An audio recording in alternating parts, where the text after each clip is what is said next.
So anyway, so you're saying the limitations on the MLS, Yeah. and how agents may perceive that may be the end all be all for their lead generation, their source of data, etc. How do you see that? I think that it's twofold in the fact that I think that most agents will just lean on the MLS as that's the Bible, that's our dictionary. When we're missing out on two facts here is A, the MLS is only what we're having a list agent wanting just to see, read.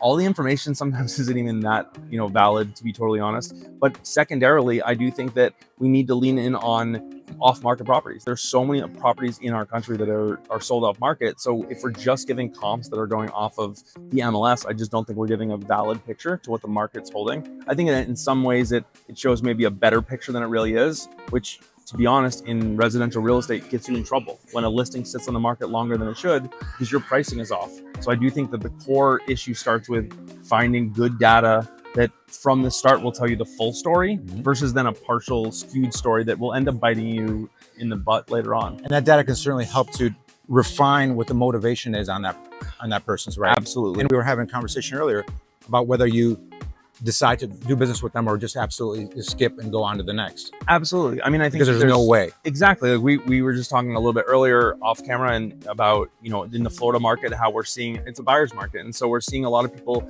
wanting to offer 10 to 15% below list price. Now, the thing about that is that's great in theory to go offer that. But on the other side, what are the owners in for it?